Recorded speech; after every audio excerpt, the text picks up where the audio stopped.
All right, welcome in to another edition of Carps Corner post Notre Dame game breakdown, and start off with a couple of things here.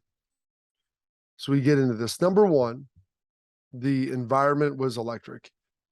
The comments from Mike Mayer, tight end at Notre Dame, number 87, about how it's just going to be another game. To be honest with you, I always get a little worried, get a little concerned at times about uneven energy, nervous energy, if you will, in Ohio Stadium. That was not the case at all.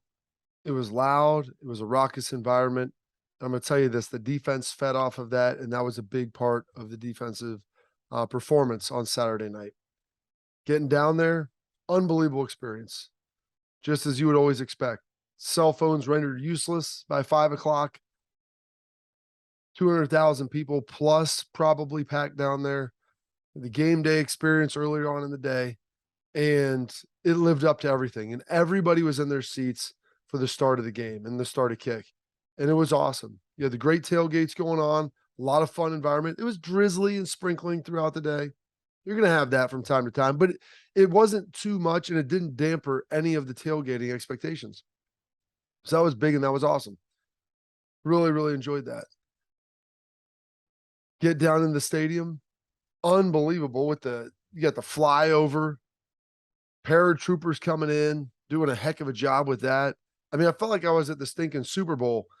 You had, I believe, 27 current NFL players down there. You had the 2002 national championship team who was all there in attendance.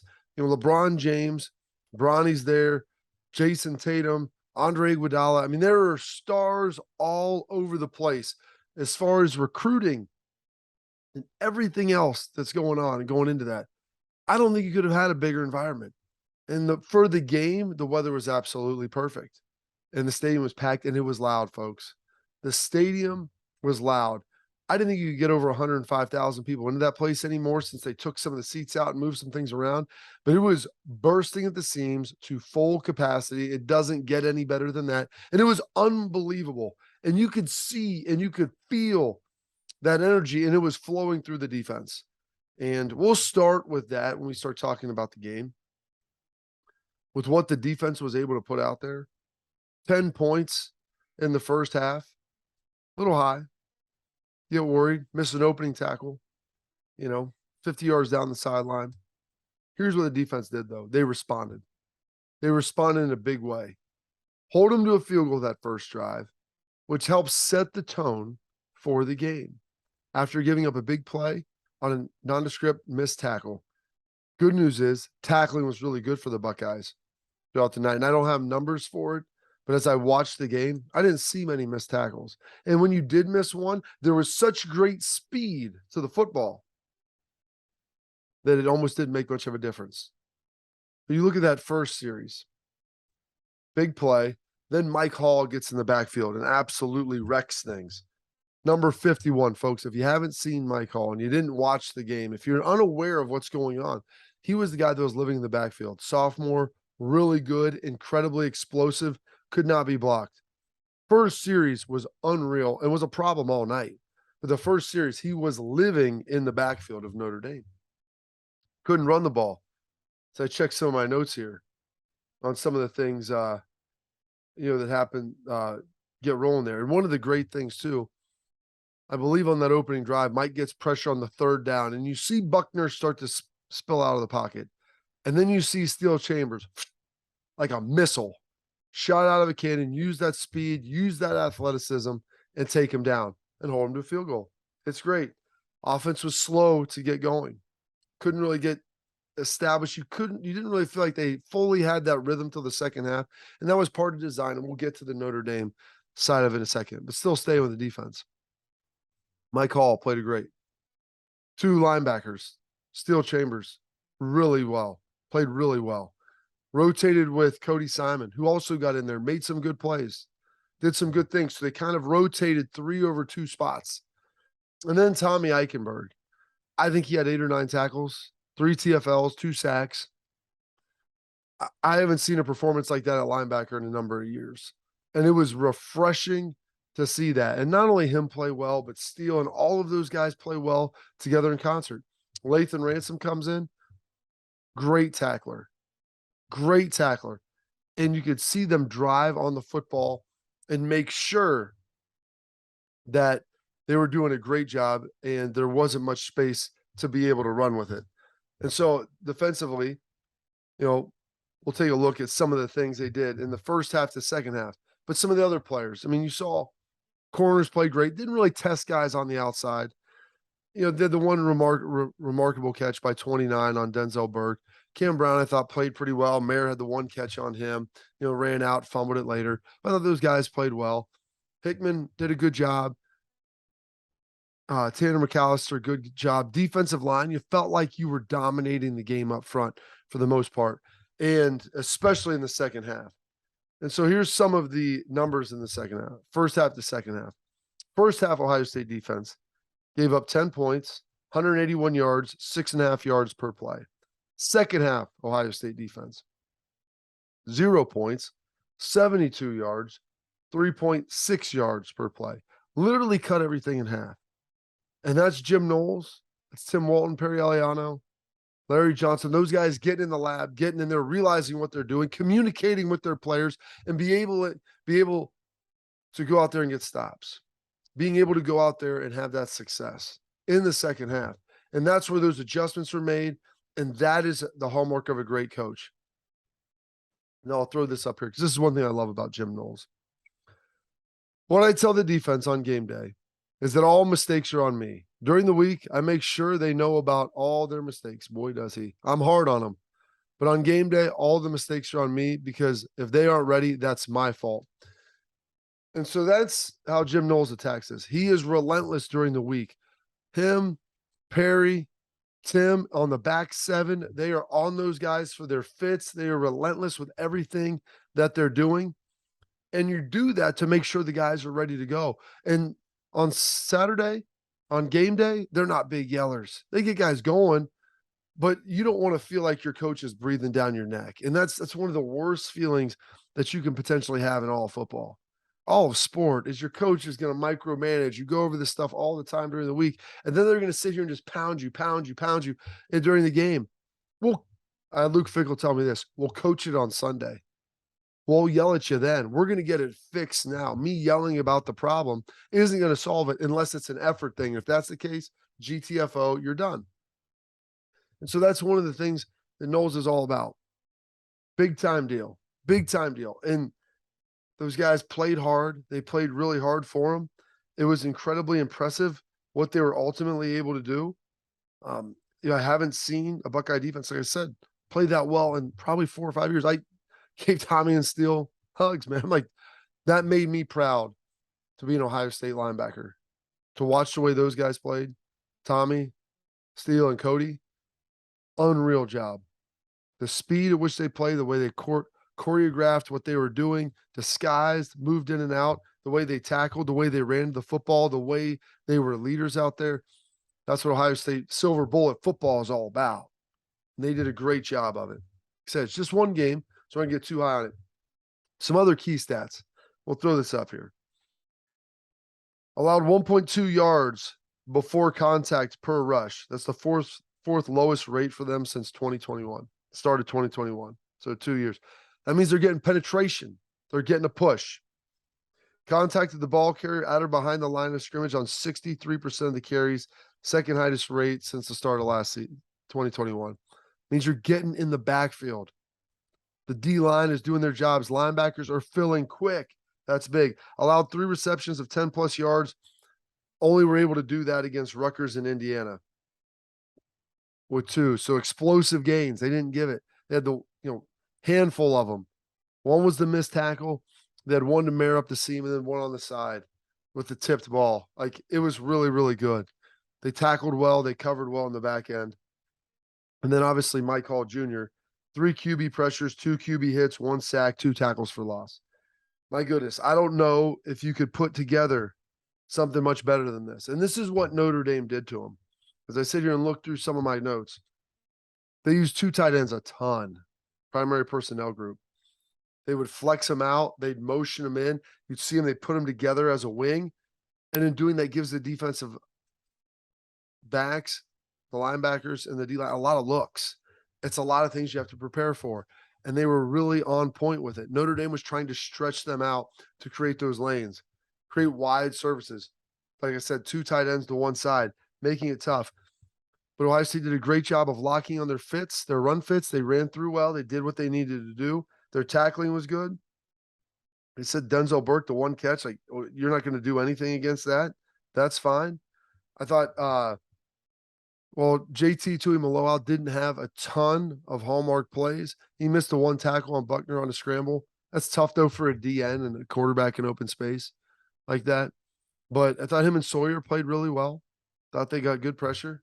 Did a really good job. You know, the missed field goal, I think, hurt in the first half. I think that would have been a nice boost to kind of get some things going a little bit. And I don't know if I could really speak more highly of what the defense and how they were able to operate. So, you know, I went back and watched it on Sunday. It was incredibly impressed. And like I said, the energy in that stadium comes from the defense and it comes from the fans. And it's that connection right there. Everybody cheers for big plays on offense, but on defensive football, will you cheer when nothing's happening? Cheering during the snap count, during the cadence, and then you make a big play. You get a TFL, you get a sack, you have a big hit, you get a pick, a PBU. One of those things happens, and boom, it explodes. And so I'll throw this up.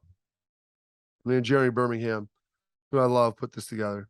So I've been real critical of the OSU home crowd at times in the past, but after rewatching the game and thinking it back to last night, the folks in the seats deserve some praise. That was an electric atmosphere at Ohio Stadium. Obviously, I like the tweet because I thought it was as electric as you're going to get. Outside of Michigan, that's probably going to be the peak for this season. Maybe you have one more game at night, which is really good. Michigan's at noon, so it's a little bit different. But you could feel it. There was a ton of recruits there.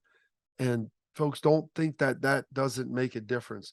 If you're going to bring guys in and talk to them about the pageantry, the history, the brotherhood, how great it is to play at a place like this. So much of that is going to be because the environment. And when you put it there last night, like you did on Saturday night, it doesn't get any better than that. That is literally the pinnacle of it. So incredibly happy, incredibly proud of the fans, all the energy they brought there. And one note, you saw Josh Proctor, he started the game, didn't play much. I think he made a couple mistakes. And that's what gave Lathan Ransom his opportunity. And so I don't think anybody's down on Josh Proctor. I love the guy. I think he's a really talented player. But he's got to get some things squared away. Because if you're not going to do your assignment, you're going to execute it the best you can, and you make some mistakes that you made throughout the week, coach is going to pull you because it's not fair to the other 10 guys who are ultimately on the field.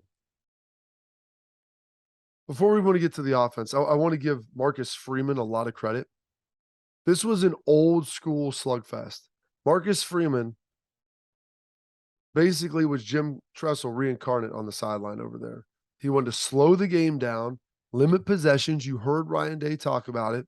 Keep the chains moving, try to play the field position battle, and limit Ohio State's big plays and force them to earn it on the ground and lean into that defense. And in doing so, you got a game where Notre Dame was up 10-7 at halftime. Doing so, you got a game that was a slugfest. It was going back and forth. There weren't a lot of big plays to be had. And it was really impressive. Notre Dame has a good team. Marcus Freeman did a heck of a job. They didn't have the firepower to ultimately pull it off. But what they did, the plan was there. They were going to lean into what Oregon tried to do. Some of those things, the style which they played, Michigan, the way that they played, and Ohio State answered the bell, especially on that defensive side of the ball. And that is something that makes you feel incredibly good. So that's a big time ball right there for that to be the case. And our fans were a big part of it and feeding off of that ultimate energy. Go to the offensive side. That might be the worst game that CJ Stroud plays all year. And I say this because the expectations for him are so high. He didn't play poorly. A couple of touchdowns, 235, 236 yards through the air. There were some drops. We can talk about Marvin Harrison on the side. It was a good throw. It was a pretty good route. got two hands on it. Could have been a touchdown. Place would have exploded, blown the top off. Didn't happen. A couple other drops intermittently. You got Jackson going out. He's got an injury, so he doesn't come back in. So you're shifting guys around. There's some unfamiliarity. It felt a little disjointed at times. And all that with CJ, I still felt like he made two of the best throws that I've seen. Rolling to his right, finding a Mecca on the sideline on a big conversion. Rolling to his left, throwing back across his body to Miyan on another scramble. And so while we hold him really high with our expectations, like, he's a human being. It's the first game. And this is why it's important to usually open up with something a little easier. So you get some rhythm, you develop some of these routines, and you feel like you're more cohesive as an offensive unit. You didn't necessarily feel that on Saturday until the end of the game. This is what Ryan Day did a great job of, recognizing what type of game it was, having a couple 4th and shorts in his opponent's territory, cross the 50, could have possibly went for it. No, I'm leaning on my defense. This is a defensive game. The defense has been great. I'm going to give them an opportunity to continue to be great. We don't need to try to win this game 55-44. We can win it 21-10.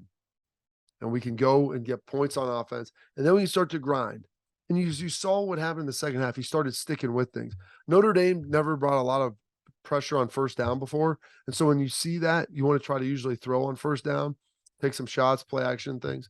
And Notre Dame flipped it up. Credit to Marcus Freeman and their defensive staff. And Al Golden, James Laurinaitis, those guys over there. And then what you saw in the second half, they started sticking with things. They'd have consecutive run plays in a row.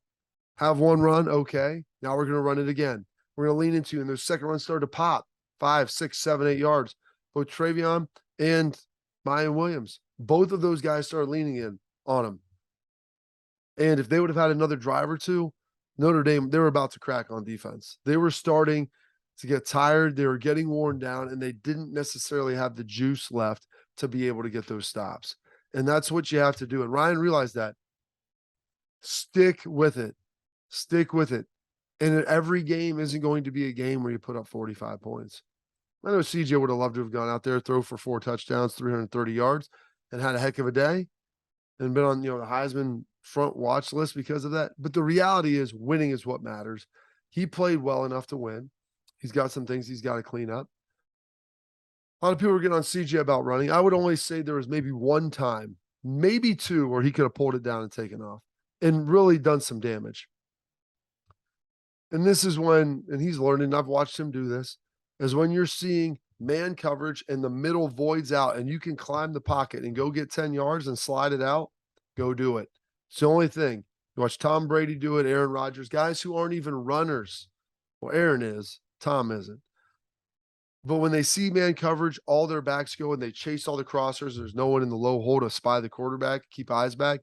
That's when you climb the pocket, if it shows itself, and you can step up and go get 10 to 12, slide it out, first down. Maybe you get 8 and you line up a 3rd and 2 or a 2nd and 2 or whatever it might be. And so that is the one thing. I didn't really feel like CJ was fully comfortable with everything. And so he'll get to that. I'm very confident that he will get to that depending on the coverages that he ultimately sees and when it presents itself. Just felt, like I said, a little disjointed.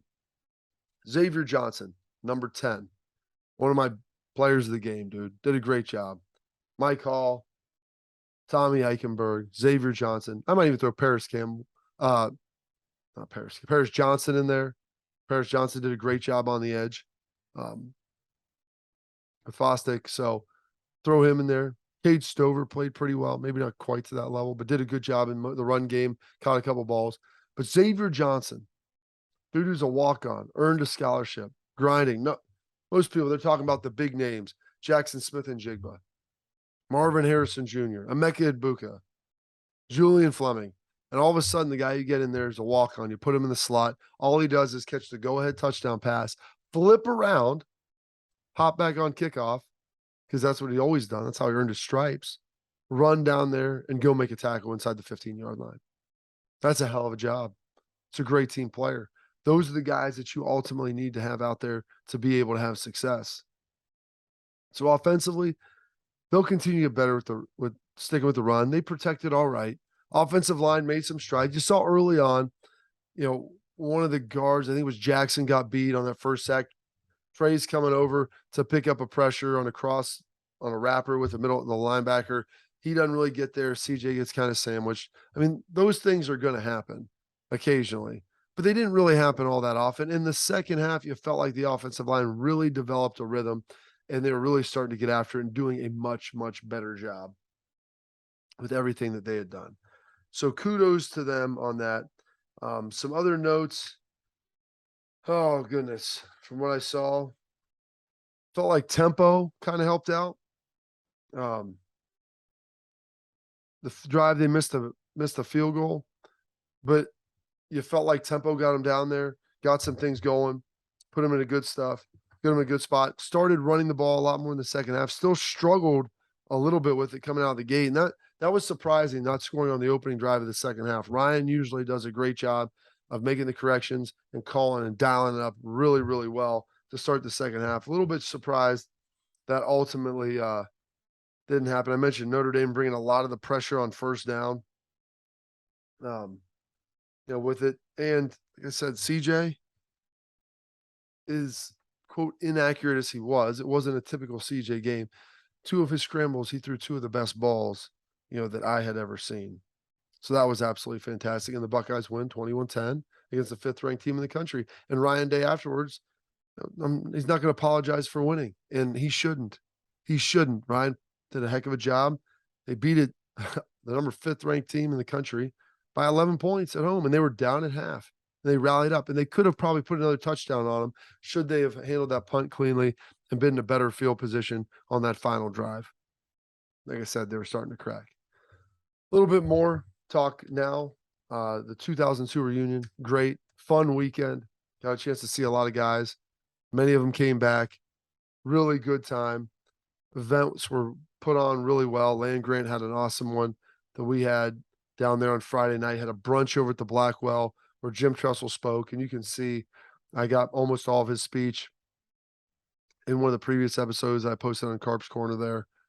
So another speech. Just try to share that with people because I know the positive reception I got from the last one. I've got to hear him speak so much, and he's so good. He's so eloquent with it.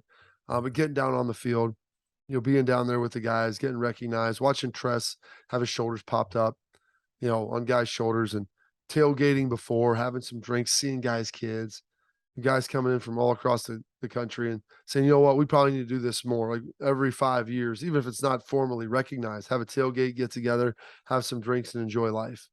That's what it's all about.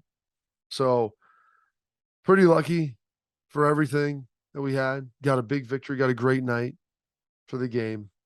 And there's a lot of recruits there. And so hopefully, if you're not going to commit that night, we're not going to get these guys anyway. So basketball, football did a great job, and it was really a remarkable experience. And thank you to the fans for being able to put that together and really making sure that we brought the energy and had a live environment. So thank you. That's it for this edition of Carps Corner. Like, subscribe, comment, share with friends, continue to grow it. We're going to get more stuff on. We'll start previewing games, talk about the college football playoff expansion, some of the other games that happened, preview some more, and especially as Ohio State, as Arkansas State and Toledo coming up. So we got a little more time to do some other stuff. So thank you, and talk to you soon.